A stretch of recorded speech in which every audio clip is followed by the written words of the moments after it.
한 남자가 있었습니다. 그는 대통령을 신처럼 섬겼고 자신의 삶을 대통령과 한 사람을 지키는 일에 생을 걸었습니다. 매일 아침 대통령보다 먼저 일어나 그를 지키는 방패가 되었고 매일 밤 충성이라는 이름에 사슬에 스스로를 묶었습니다. 그러나 그 방패는 가장 지켜야 했던 순간에 박살났습니다. 1979년 10월 26일 그는 충성의 이름으로 총알을 맞았고 그와 함께 한 시대도 무너졌습니다. 그는 괴물이었을까요? 아니면 권력의 이름으로 태어난 또 다른 희생자였을까요? 지금부터 한국 현대사에서 가장 뜨겁고 차가운 그림자, 차지철의 이야기입니다. 1934년 11월 6일 경기도 이천군 마장면 오찰리 사람들의 발길 쫓아 드물던 농촌 마을에서 한 아이가 태어난다. 이름은 차지철. 그러나 그 이름 속엔 세상으로부터 밀려난 자의 운명이 들어 있었다. 그는 정실부인이 아닌 주막을 운영하던 여성 김여인의 뱃속에서 태어났다. 즉 서자였다. 사람들은 그를 차씨 집안에 가하여 난 아이라고 불렀다. 그래서 이름엔 지자가 들어갔다. 집안이 인정하지 않은 아이. 그러나 존재만큼은 분명한 아이. 그렇게 그는 세상에 곁다리처럼 놓여졌다. 아버지 차윤염은 특별히 알려진 인물은 아니었고 그는 단 한 번도 아버지의 손을 잡아본 적이 없었다. 가족으로 인정받지 못한 그는 형제들 틈에서도 항상 이방인이었다. 서열은 존재하지 않았고 존재 자체가 서열 아래였다. 그가 몸을 기댈 수 있었던 곳은 단 하나, 어머니 김여인의 품, 그곳이 곧 세상이었고 그 품이 곧 그의 울타리였다. 주막 뒤편 좁은 방에서 지철은 조용히 자라났다. 밖에서는 서자로 불렸지만 어머니 앞에서는 한없이 착한 아이였다. 그러나 그 고요한 눈동자 속에는 세상에 대한 분노와 갈망이 자라고 있었다. 존재를 증명하고 싶은 마음, 인정받고 싶다는 간절함. 그는 일찍 깨달았다. 태어난 방식은 내가 바꿀 수 없지만 어떤 이름으로 죽을지는 내가 선택할 수 있다. 그는 말이 적었고 웃음은 없었다. 하지만 내면은 늘 팽팽하게 당겨진 활처럼 긴장되어 있었다. 학창 시절 그는 늘 조용한 모범생이었다. 그러나 누구도 쉽게 다가가지 못했다. 말 대신 태도로 세상에 응답했고 감정 대신 절제로 자신을 감쌌다. 그리고 어린 차지철은 그 절제 속에서 서서히 결심한다. 세상은 나를 버렸지만 나는 세상을 삼킬 것이다. 그 결심은 훗날 충성이라는 이름으로 불리게 된다. 소녀는 항상 조용했다. 그러나 조용하다는 이유로 그가 연약했다고 말하는 건 그를 모르는 사람들이 하는 얘기였다. 차지철은 어릴 때부터 자신을 감추는 법을 먼저 배웠다. 그의 내면에는 누구도 들여다볼 수 없는 단단한 방벽이 있었다. 서자로서의 태생, 받아들여지지 않은 가족, 그 안에서 자란 외로움은 곧 치명적인 결핍이 되었고 그 결핍은 세상에 인정받아야 한다는 강박으로 자라났다. 그는 화를 내는 법도 슬픔을 토로하는 법도 몰랐다. 싸움 대신 묵묵히 버티는 편을 택했고 억울한 일이 있어도 목소리를 높이지 않았다. 그러나 그 눈빛만큼은 항상 세상을 향해 나를 세우고 있었다.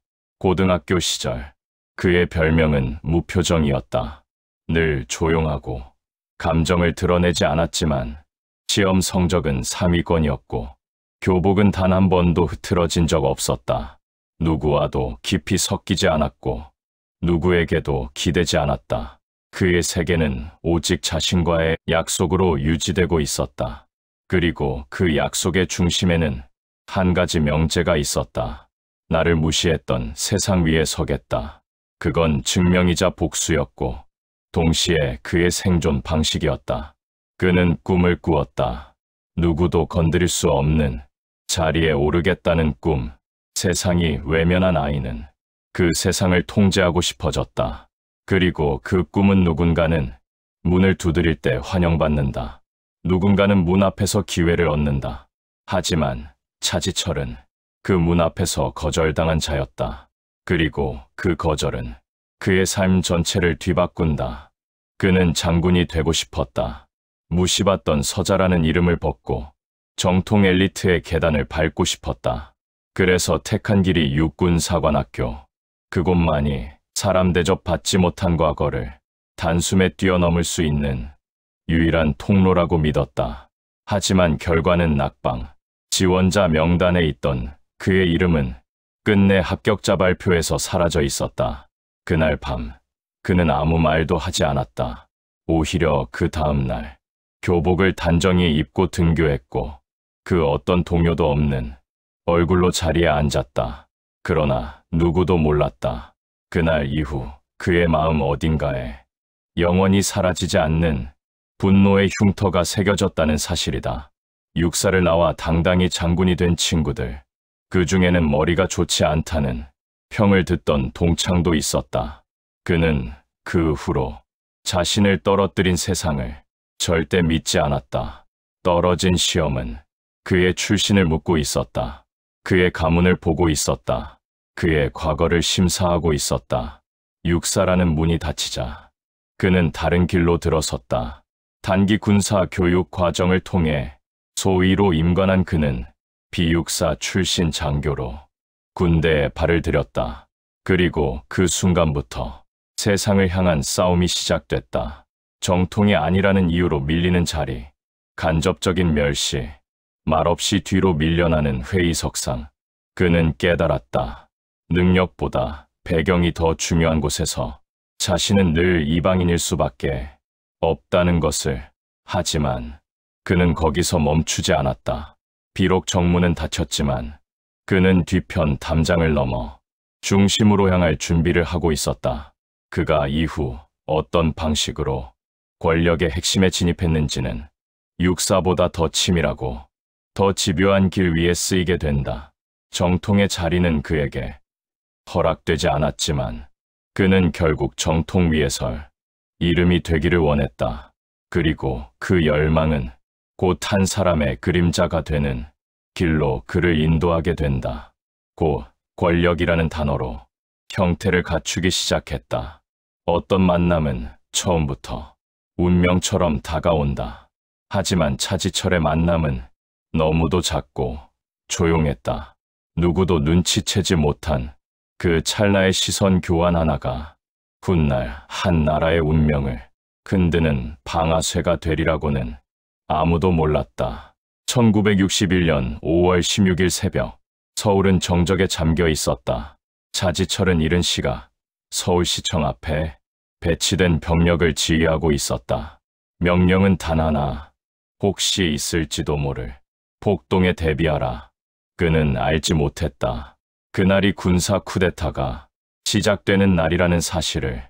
자신의 상관 박정희 소장이 그 시각 서울을 장악하고 있다는 것도 모르고 있었다. 차지철의 임무는 그저 시청 앞 경비였다. 권력의 중심과는 아무 상관없는 자리. 하지만 그곳에서 그는 박정희의 눈에 띈다. 박정희는 시청 인근 상황을 점검하기 위해 차량에서 내렸고 그 순간 차지철은 정자세로 총을 든 채 정면을 응시하고 있었다. 단 한마디 말도 오가지 않았다. 그러나 박정희는 그의 태도를 눈여겨본다. 그 틀어짐 없는 자세, 말 없이 움직이는 단호한 기운, 권위에 복종하되 허술하지 않은 긴장감. 그 짧은 인상이 차지철이라는 이름을 박정희의 기억에 각인시켰다. 며칠 뒤 차지철은 대통령 직속 부대로 전출된다. 명확한 이유도 없이 명령 한 장으로.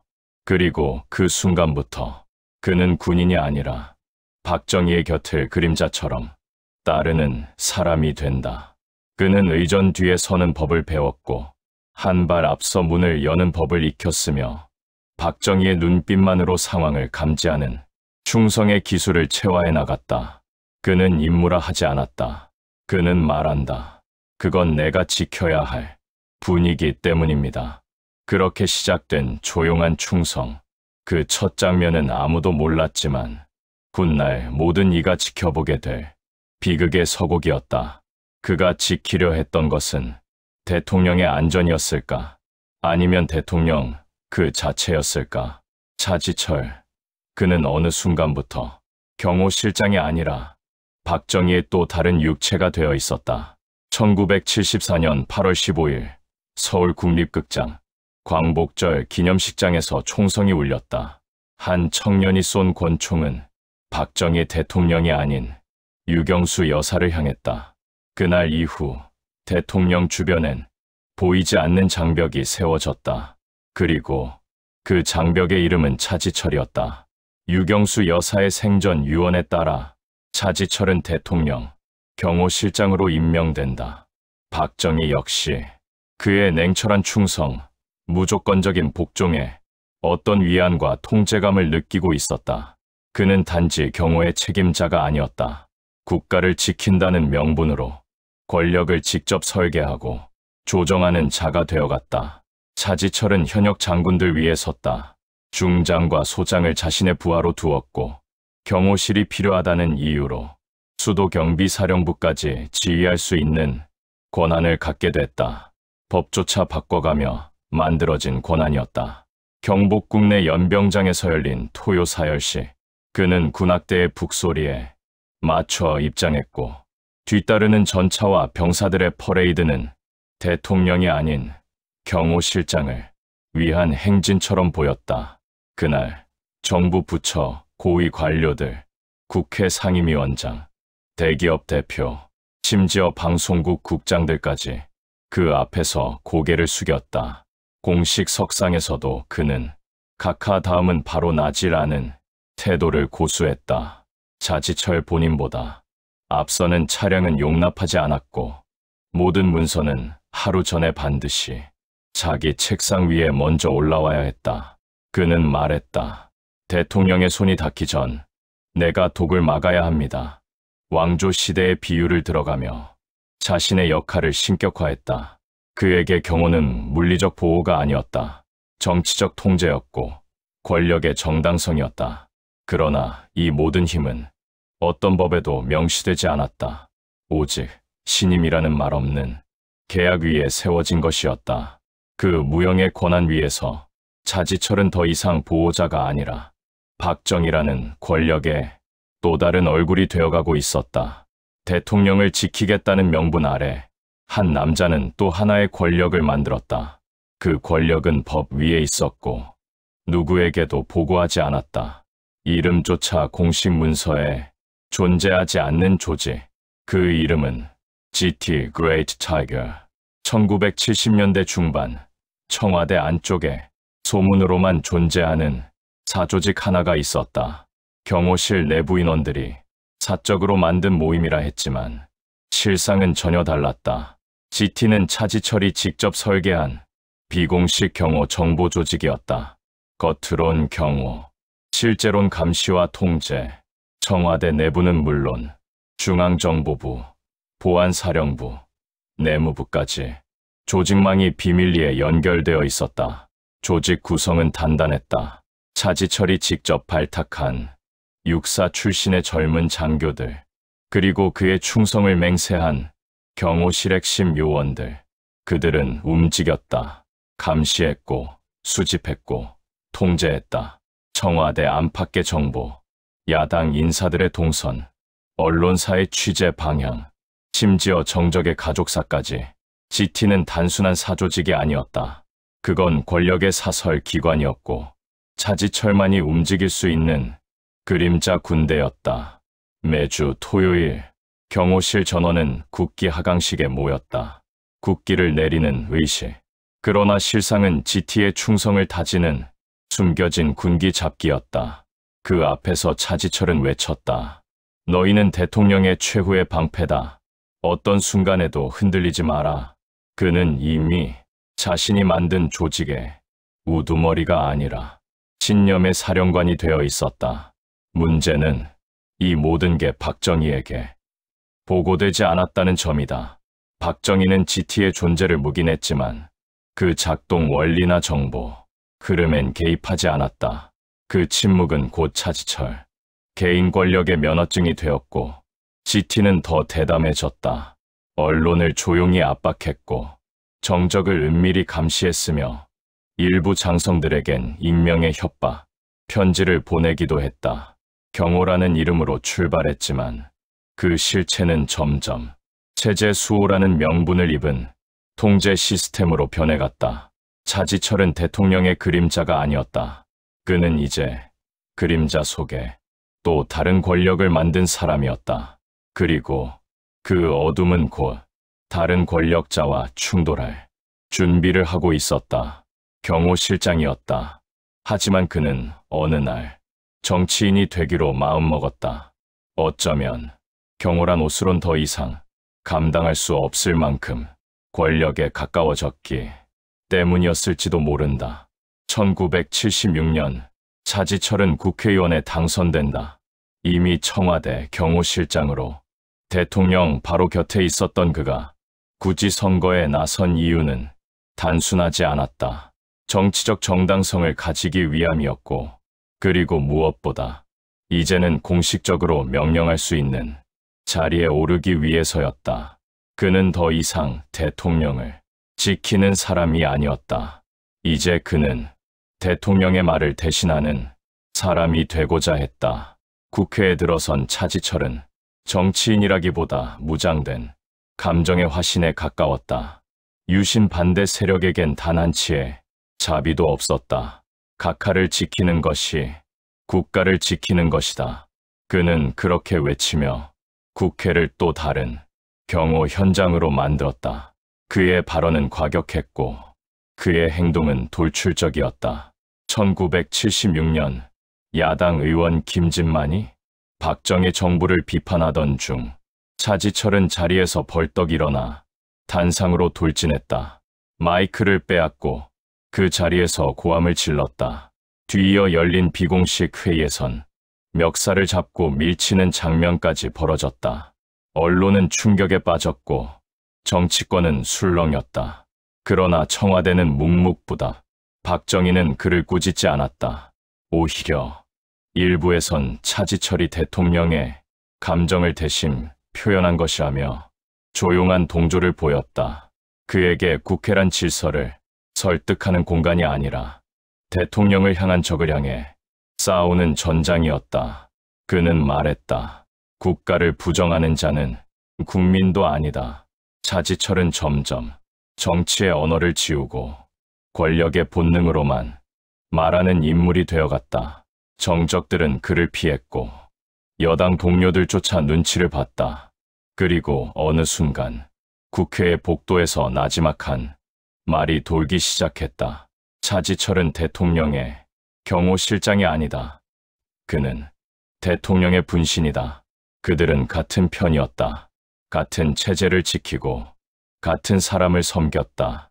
하지만 차지철과 김재규는 서로의 존재를 견딜 수 없어 했다. 하나는 정보였다. 이성으로 정권을 유지하려는 사람, 중앙정보부장 김재규였다. 다른 하나는 충성이었다. 의심 없는 복종으로 대통령을 감싸는 사람, 경호실장 차지철이었다. 겉으론 정적이 없었지만 속으론 매일 부딪혔다. 정보 보고를 차단한 건 차지철이었다. 내 허락 없이 누구도 대통령 앞에 설 수 없다. 차지철은 늘 위험하다는 이유로, 경호한다는 이유로 대통령을 감싸는 듯 했지만 대통령과 주변 정치인들, 대통령과 세상을 계속 차단하고 있었던 것이다. 김재규는 그것을 알기에 늘 분노했지만 박정희는 조용히 묵인했다. GT 조직이 대통령에게 별도 보고를 시작하자 김재규는 더 이상 참지 않았다. 경호실이 정보기관을 넘어서선 안 됩니다. 하지만 차지철은 비웃듯 말했다. 정보는 머리로 분석하지만 나는 가슴으로 대통령을 지킨다. 그들의 균열은 점점 깊어졌고 부마 항쟁을 기점으로 폭발 직전까지 치닫게 된다.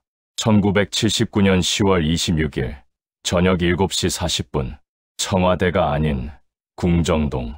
그날 밤은 평소와 다를 것 없었다. 그러나 총성이 울리기 전까지는 김재규는 준비하고 있었다. 오랜 갈등, 억눌린 분노. 그는 결심했다. 이 체제는 스스로 무너지지 않는다. 그래서 내가 끝내야 한다. 만찬 자리엔 박정희, 차지철, 김재규, 그리고 몇몇 실무자들. 술잔이 오갔고 대화가 오갔다. 차지철은 평소처럼 강경했다. 야당은 종북, 학생은 선동과 데모, 군을 투입해 전차로 밀어버려야 합니다. 라고 말했다. 박정희는 고개를 끄덕였다.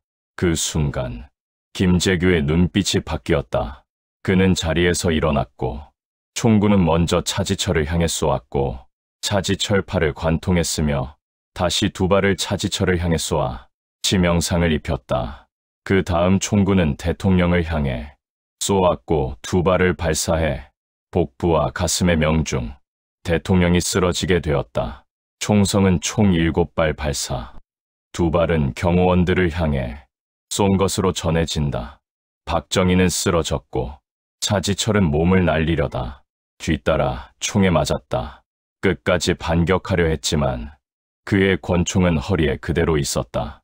그토록 지키려던 대통령이 쓰러지니 차지철은 무너졌다. 충성은 총알을 막지 못했다. 권력의 끝, 그곳엔 오직 침묵뿐이었다. 총성은 멈췄지만 이야기의 끝은 아니었다. 그를 두고 사람들은 충성심이 지나친 인물로 평가하고 있었지만 권력의 맛을 본 차지철이 야망을 숨겨두고 야망을 펼칠 날만을 기다리고 있었던 것은 아닌지. 차지철 그는 박정희 개인과 체제 수호라는 신념에 몰두했지만 그 결과가 국민의 자유 억압으로 이어졌다는 비평과 비극적 인물로 해석되었다. 박정희 대통령은 국가장으로 장례가 거행되었지만 차지철은 유신 상징의 독재 체제의 충복이자인 자라는 이미지와 사건의 직접적인 원인 제공자라는 오명을 안고 역사적 죄인으로 평가를 받았기에 국가적인 예우를 받지 못했다. 당시 신군부 세력 전두환 등도 굳이 차지철을 기릴 이유가 없었기에 차지철을 받아주는 곳은 아무데도 없었다. 단지 어머니가 다녔던 교회에서 차지철을 받아 국가장이 아닌 가족장으로 조용히 치러졌다고 한다. 남은 자들에겐 또 다른 긴 시간이 시작되었다. 차지철의 어머니 김대하는 아들의 죽음을 세상 누구보다 빨리 느꼈다. 그날 밤 라디오 뉴스가 시작되기 전 이미 무릎 꿇고 기도를 하고 있었다. 내 아들이 남에게 죽일 놈, 욕을 먹는 거 알고 있지. 하지만 나에겐 하나뿐인 아들이었어. 그리고 이 애미에겐 지극정성 효자였지. 그녀는 언론 인터뷰에나 지인들에게 그렇게 말을 했다고 한다. 모든 걸 바쳐 충성했던 아들은 역사의 죄인으로 남았고 그의 가족은 세상으로부터 등을 돌려야 했다. 아내는 이혼했고 세 딸은 미국으로 떠났다. 어머니는 허름한 전세방에서 국가 유공자 연금을 받지 못한 채 청와대 동료들의 도움으로 연명했다. 1991년 양로원에서 그녀는 조용히 숨을 거뒀다. 빈소엔 몇 안 되는 경호실 동료들만이 있었다. 아무도 그를 기억하지 않았다. 차지철. 누군가는 그를 괴물이라 불렀고 또 다른 누군가는 그저 충직한 병사였다고 했다. 하지만 분명한 건 그는 권력이라는 이름에 자신의 전부를 걸었던 사내였다. 시대는 변했고 사람은 잊혀졌습니다. 그러나 우리가 이 이야기를 되새기는 이유는 또 다른 차지철이 생기지 않기를 바라기 때문입니다. 충성이 맹목이 될 때 그 끝엔 언제나 비극이 기다리고 있다는 것.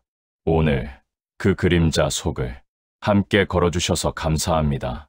이 이야기가 생각할 거리를 드렸다면 구독과 좋아요로 다음 이야기의 문을 함께 열어주세요. 여러분의 한 번의 클릭이 우리 모두에겐 더 깊은 역사로 들어가는 열쇠가 됩니다.